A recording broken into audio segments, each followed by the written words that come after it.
السلام علیکم ورحمۃ اللہ وبرکاتہ۔ انا للہ و انا الیہ راجعون۔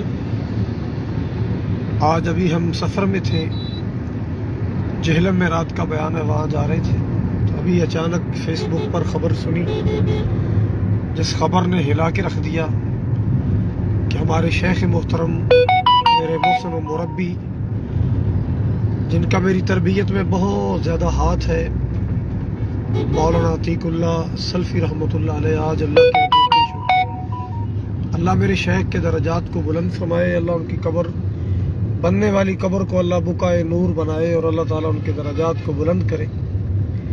جتنے بھی علماء دین کا کام کر رہے ہیں، اللہ تعالیٰ سب کی زندگی میں برکت کرے۔ جو چلے گئے، اللہ ان کی قبروں کو جنت کے باغیچے بنائے۔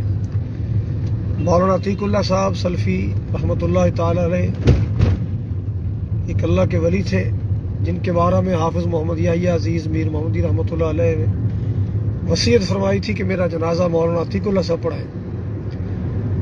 آج وہ ہزاروں شاگردوں کو سوگوار چھوڑ کر اللہ کے حضور چلے گئے۔ اللہ میرے شیخ، میرے مربی، اللہ ان کا اگلا سفر آسان فرمائے، درجات بلند فرمائے، ان کی بننے والی قبر کو اللہ بقائے نور بنائے، اور ان کا مرکز جو پاکستان کو نہیں بلکہ پوری دنیا کو ایک تحفہ دے گئے ہیں، بہت بڑا ادارہ جہاں سے میں نے بھی کچھ فیض پایا الحمدللہ۔ اللہ تعالیٰ اس دعوت السلفیہ ستیانہ بنگلہ، اللہ تعالیٰ اس مرکز کو صبح قیامت تک آباد و شاد رکھے، اور جن کے اخراجات محنتوں کوششوں سے یہ ادارہ چل رہا ہے، اللہ ان کو اور برکتیں دے، اور اس سے بڑھ کر آگے اللہ تعالیٰ ان کو اس ادارے کی خدمت کی توفیق عطا فرمائے۔ انا للہ و انا الیہ راجعون۔